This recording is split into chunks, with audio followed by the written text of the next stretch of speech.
This is Tony Tomasino and his teaching on Judaism before Jesus. This is session number 3, the Persian Empire.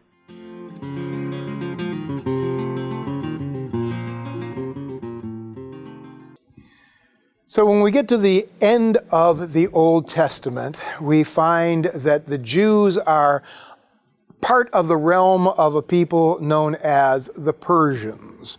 Now, the Persians don't figure a lot in the Old Testament. They're not major players in most of Israel's history. You know, we know all about the Egyptians, we know all about the Babylonians and quite a bit about the Assyrians, but not so much about the Persians, because they're kind of a distant foreign people.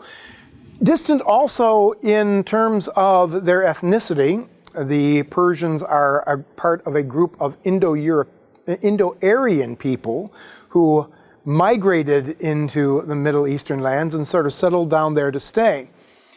Oftentimes in the Bible we hear about the Medes and the Persians in those books where they're mentioned. For instance, in the book of Daniel, they talk about the Medes and the Persians as if they're a single group. And there's a reason for that. They were closely related to one another.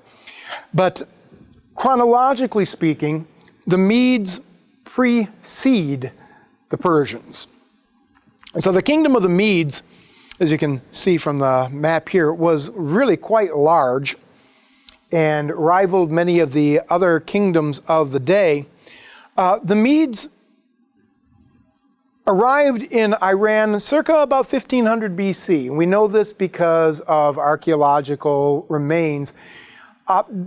Primarily they were a nomadic people, so horsemen. They loved their horses, and horses were actually an important part of their culture and even an important part of their religion. But when they arrived and settled down and began to build a kingdom, really they begin to become players on the international scene around 836 BC. They are involved in, for instance, the downfall of the Assyrian Empire.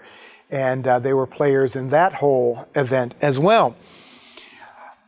The tribes of the Medians and the other Indo-Aryan peoples that were settled in that region really were united by a fellow by the name of Ceyx Ares. Now, these names are all put in kind of a Greek form because they've been preserved for us in Greek sources primarily.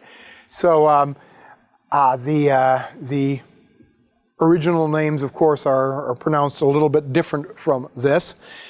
But Ceyx Ares is kind of almost a mythological figure in the history of the Medes as far as his ability to organize and bring people together under his rule. And through him, an empire was created, an empire that really rivaled that of Babylon. And here we can see, as far as just geographical area, the Median Empire was actually quite a bit bigger than the Babylonian Empire. Didn't contain as many people because you have some major population areas down here in the Fertile Crescent region, and this area here is a lot of barren land. But there were a number of peoples that were united together under the Median Empire. And one of those peoples that were united under the Medians was the Persians. So the Persians, like the Medians, have come from the Indo-Aryan regions. Like them also, they were original horse nomads. And they settled down and began to found a kingdom. And that kingdom was conquered and became part of the Median Empire. They are really culturally indistinguishable from the Medes, except their language is a little bit different. The Persian language, somewhat different from that of the Medes, their writing system a little bit different, and so on. But as far as architecture, as far as some of their cultural characteristics and so on, pretty much the same. They were vassals of the Medes until 550 BC. In 550, another fellow came along who would make a big change in that arrangement, and that was this fellow by the name of Cyrus, whom we know as Cyrus the Great. Now, Cyrus is known to us from a number of different sources. The Greeks admired him greatly, and so Herodotus, Ctesias, Xenophon, who lived shortly after the time of Cyrus, all wrote about him. And then we have, in this case, a rare native work that talks about Cyrus and his work and his rule. And this is a monumental inscription. We call it the Behistun inscription because it's located at Behistun, where it's found. The Behistun inscription was made by Darius, who was Cyrus's, not his immediate successor, but a couple of kings after him. And Darius told of the reign of Cyrus and claimed relationship with Cyrus. There's questions about whether or not he was actually related to Cyrus, but Darius justified his own rule by claiming that he and Cyrus were kind of cousins. So at any rate, this is a remarkable piece of work, this inscription. Still some questions about how it was done, because even the archaeologists who made the initial decipherments of this were swinging from ropes while they were copying the characters. But the opening of the inscription here reads, "I am Darius, the great king, king of kings, the king of Persia, the king of countries, the son of Hystespes, the grandson of Arsames, the Achaemenid." And it's this term here, Achaemenid, which is kind of where he's claiming his relationship with Cyrus the Great, because Cyrus was also claimed to be, not by Cyrus himself, but by his successors, to be an Achaemenid. So back to Cyrus. Was he an Achaemenid? We really don't know. Now, what I mean by Achaemenid is I mean a descendant of Achaemenes, whom most of the kings of Persia claim descent from this fellow by the name of Achaemenes. So we call it the Achaemenid Empire, or the Achaemenid dynasty. Cyrus may or may not have actually been a part of that dynasty, but Darius and his successors claimed he was, and perhaps as a way of justifying their own rule. He became king of Persia in 560 BC. He proved himself to be very apt in battle and managed to expand his own holdings, and his work in putting down some of the kingdoms around the Median Empire very much impressed the emperor of the Medes, and King Astyages decided that the best way to deal with a man like Cyrus was to make him part of the family. Because, you know, if you got a man with a lot of ambition and a lot of ability, well, you want to make sure that he's on your side. And so Astyages married Cyrus off to his own daughter, thinking that that would keep him in line. Well, he was wrong. Because in 555 BC, Cyrus revolted against Astyages and displaced him and took him from the rulership of the empire and changed the Median Empire into a Persian empire. Now, what happened to Cyrus's father-in-law? Well, he remained king. Actually, in 550 BC, when the conquest was completed, Cyrus became the emperor, and Astyages became one of his client kings. This was really kind of one of his major modes of operation, is whenever he could arrange it, he kept the local rulers in their positions, just trying to win over their loyalty rather than trying to displace them or crush them or whatever. So when he conquers Lydia in 547 BC, he manages to maintain this policy of tolerance and this policy of keeping the locals in line by changing as little as possible. Now, of course, these people have to pay their taxes, their tribute. That's typical of an empire, but for the most part, they found that life under the Persians didn't change in any real drastic ways. Now, it was quite a while after the founding and the expansion of the Persian Empire before he turned his attention to Babylon. And the Babylonians were getting quite nervous because Cyrus was going about and expanding by the conquest of these various kingdoms and nations and territories around them, but they were leaving Babylon alone for the most part.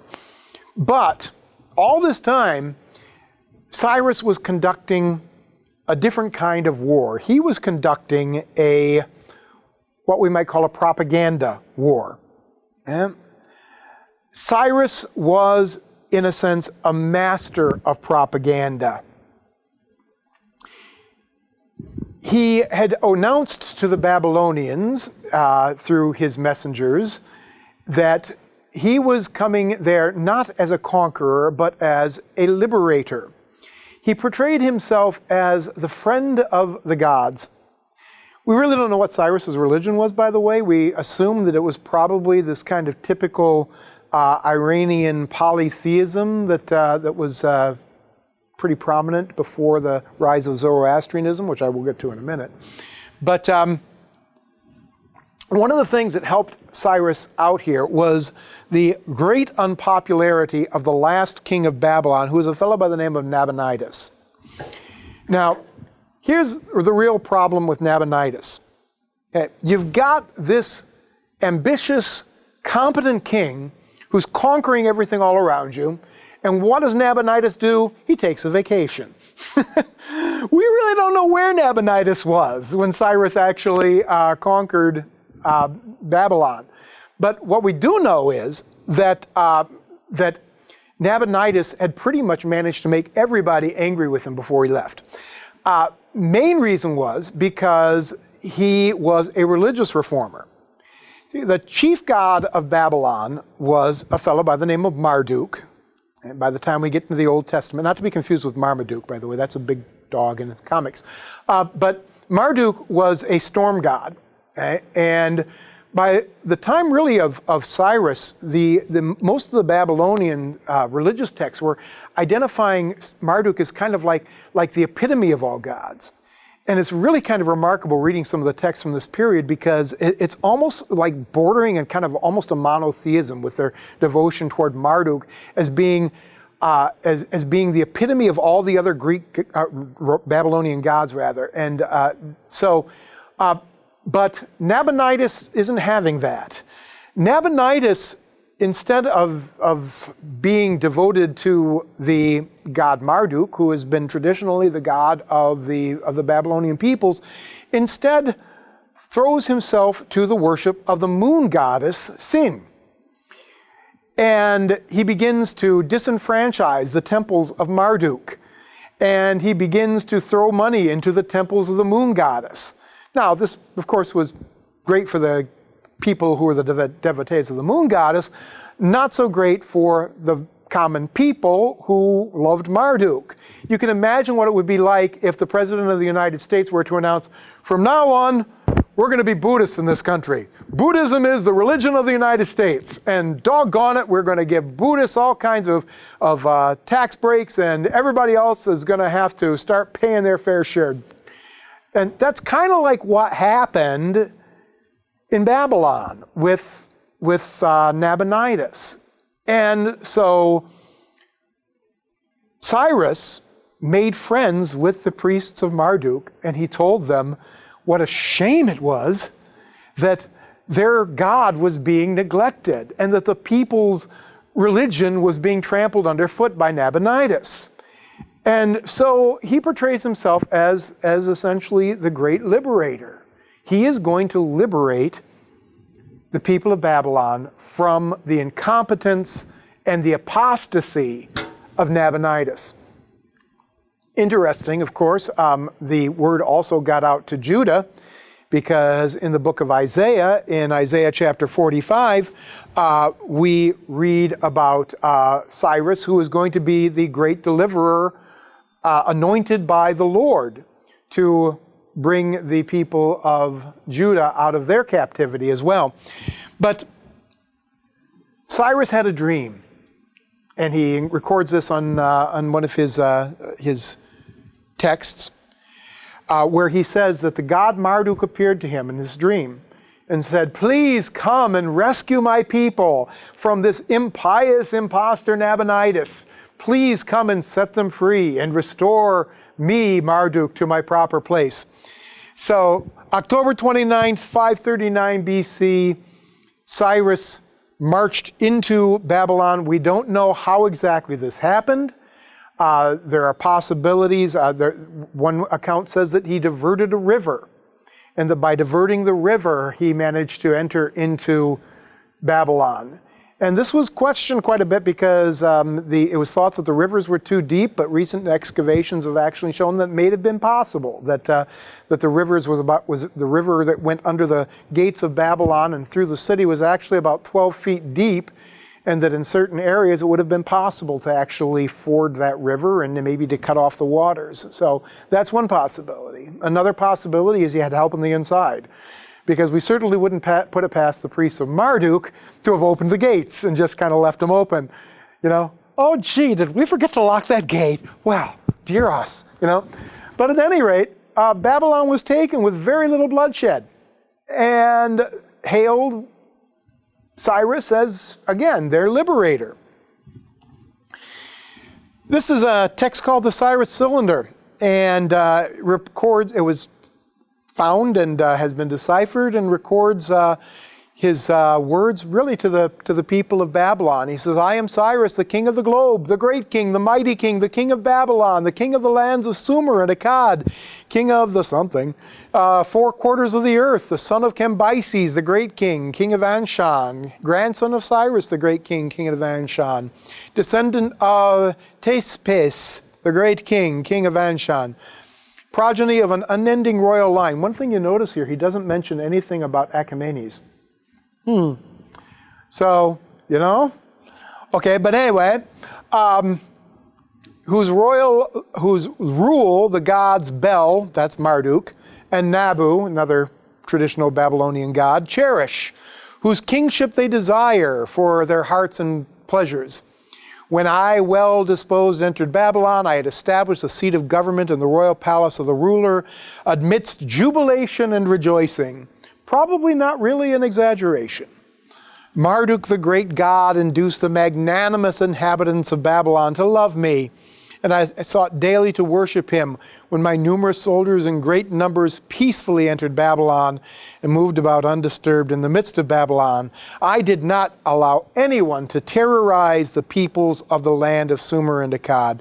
This really was Cyrus's policy throughout. He did not allow his soldiers really to terrorize native inhabitants. He portrayed himself as a friend of all the gods, as somebody who would go about and do good. And he gave a lot of money to a lot of temples. So in this way, he won the hearts of the priests, and winning the hearts of the priests, oftentimes, of course, the people followed.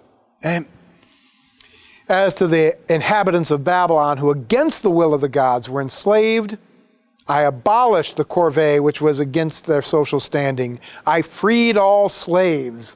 What a guy, you know? I brought relief to their dilapidated housing, putting thus an end to their misfortunes and slavery. Marduk, the great lord, was well pleased with my deeds, rejoiced, and to me, Cyrus, the king who worshipped him, and to Cambyses, my son, the offspring of my loins, and to my troops, he graciously gave his blessings. And in good spirit before him, we stood peacefully and praised him joyously. So that's Cyrus describing himself and his own attitudes. Cyrus managed to spread his empire throughout pretty much almost all of the ancient Near East, up through Asia Minor, Turkey, and of course down into the lands of Israel, all the way down pretty much basically to the borders of Egypt. He did not conquer Egypt, but spread through quite a while. He remained popular with his subjects really throughout his entire life. And a lot of this had to do with this fact that he was a benefactor of the native cults, the native peoples. He put money into rebuilding projects. No doubt he was instrumental behind the initial rebuilding of Jerusalem when he sent the captives home. He employed policies of both religious and cultural tolerance, which was very remarkable in those days. Not as remarkable as we might think. Fact is, we hear the stories in the Bible of Nebuchadnezzar the Great setting up a golden image and forcing all people to worship the golden image and so on. Really, that kind of thing was rare in the ancient world, but Cyrus took tolerance to a new level. And in fact, as I say, he displayed himself as being a friend of the gods.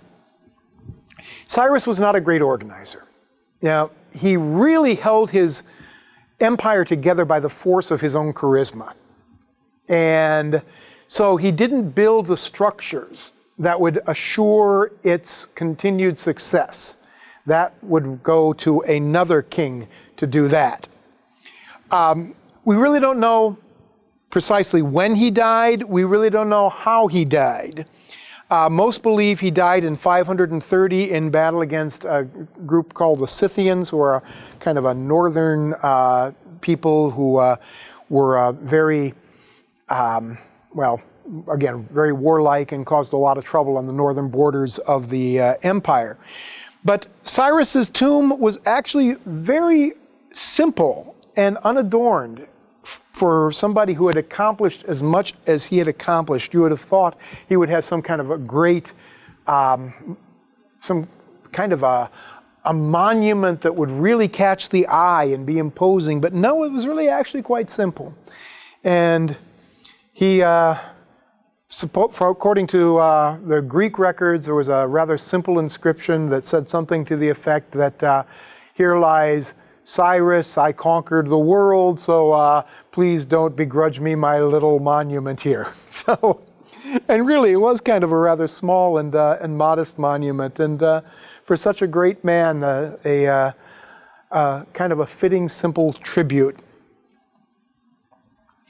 So, what did Cyrus do for the Jews?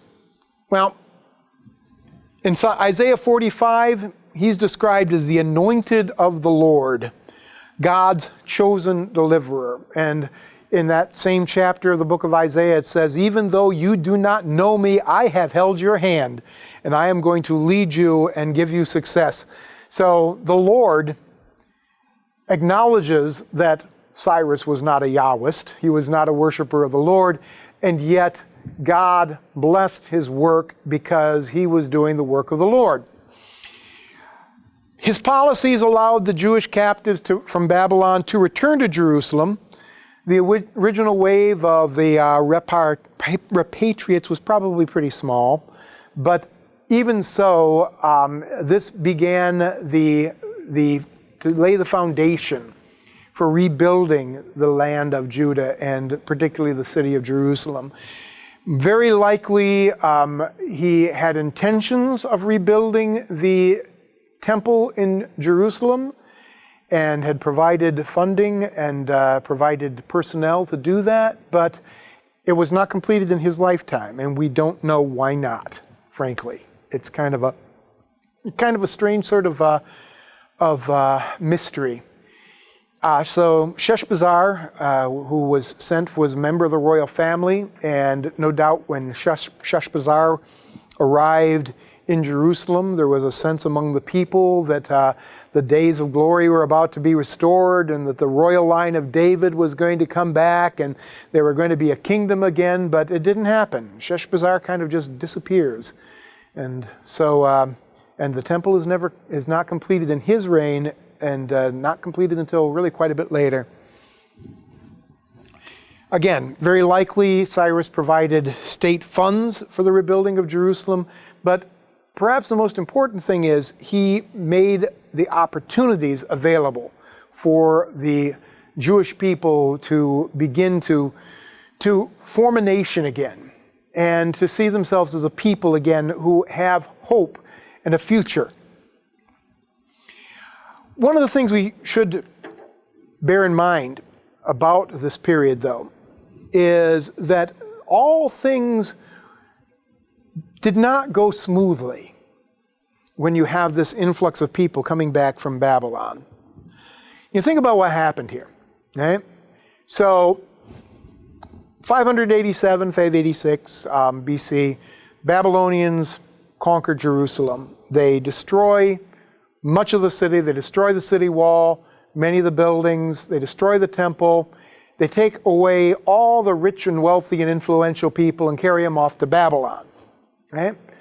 Well, Jerusalem was a city that at that point had a number of suburbs, particularly people who had moved into that region to escape from the depredations of the armies and so on.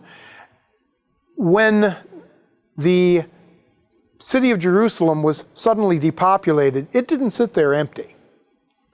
A lot of those people who had been living in the areas around the city then moved into Jerusalem and settled down in those houses and into those lands and places that had been formerly owned by some very wealthy people.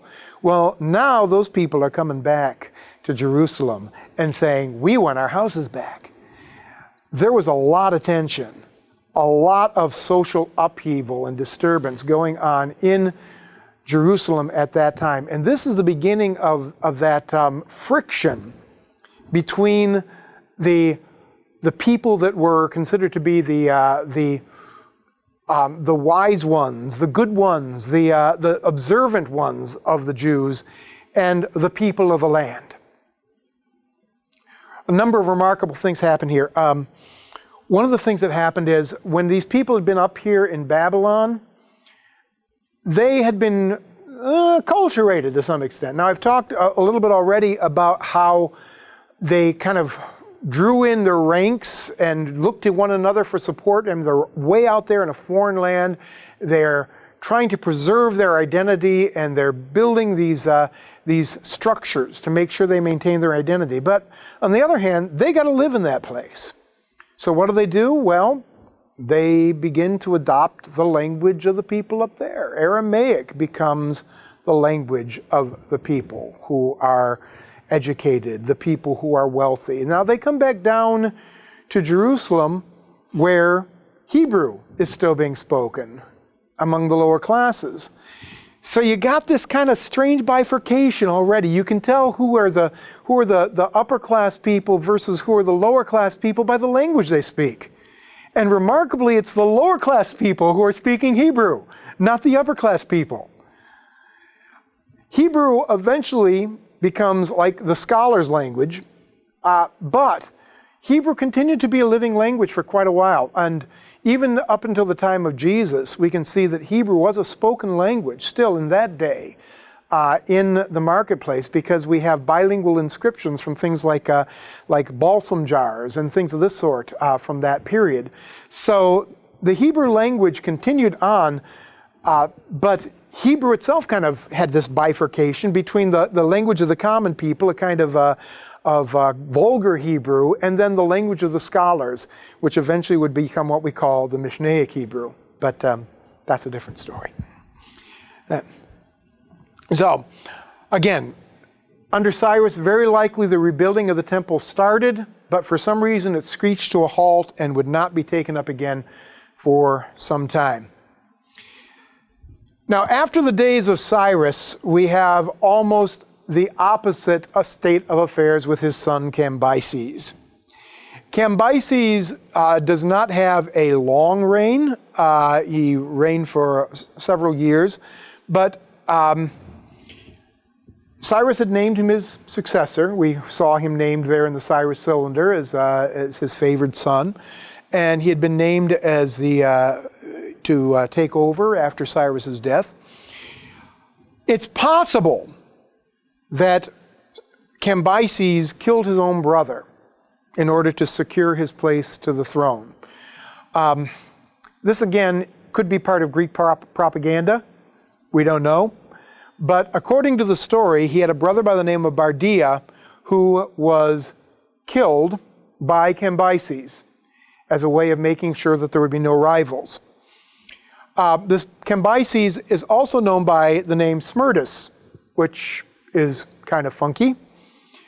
But from the accounts that we read, this Smerdis is also known as Pseudo-Smerdis because apparently this fellow took the place of Cambyses' brother, a fellow by the name of Smerdis, who just happened to look just like Cambyses' brother. I don't know. But at any rate, so that's the story. Here we have it. Cambyses becomes king. He apparently kills his brother. And then apparently this other guy, Smerdis, says, hey, I'm Cambyses' brother, Bardia. I should be king. Well, Cambyses decides he's going to add Egypt to the Persian realm. And he marches down to Egypt, and in 525 BC, he conquers Egypt, and he is declared the Pharaoh of Egypt. Now, interesting enough, unlike Cyrus, Cambyses had a rather intolerant attitude, particularly toward Egyptian religion. Okay? The Egyptians had this bull called the Apis bull. The Apis bull, let me pause here for a minute. The Apis bull was believed by the Egyptians to be an incarnation of the god Ra, the sun god. Okay? And so every time when the bull would die, they would embalm the bull, and then a new bull would take its place, which would be a new incarnation of the sun god. Right? Well, the story goes that when Cambyses was in Egypt, for some reason, he took it upon himself to kill this bull. And of course, that did not at all ingratiate himself to the Egyptians. Right? So, did he do this? We don't know. All we know is the Greeks love to tell the story. Right? Well, while Cambyses is in Egypt, this fellow, Bardia or Smerdis or whoever he is, decides that he is going to declare himself to be the king, the rightful king of the Persian Empire. And so while all these people are confused because this fellow bears a striking resemblance to Cambyses' brother, well, Cambyses down in Egypt is kind of unable to really do anything about it. Now, how does Bardia ingratiate himself to the people? Well, he immediately declares a tax holiday. Guess what? I'm king now. Nobody has to pay taxes. Well, gee, you know. So suddenly, he becomes very, very popular with the people. Well, Cambyses knows he can't let this pass, so he begins to hurry back toward Persia. He dies on the way to Persia. Now, a lot of people think he committed suicide because there's thinking that his crime of murdering his brother had been exposed. They're saying that maybe this Bardia actually was his brother. Again, all kinds of mysteries regarding this. Herodotus, the way he tells the story is that it was an accident, but a divinely appointed accident. That he was mounting his horse and his sword somehow managed to stab him in the very same place where he had stabbed the Apis bull. And so it was divine retribution that he died, according to Herodotus. We don't know how he died. We don't know why he died. We know he died. And so we have this fellow up in Persia, calling himself the brother of Cambyses, and we have some other people, some Persian noblemen who don't like the fellow. And particularly here, we're talking about Darius the Great, who tells us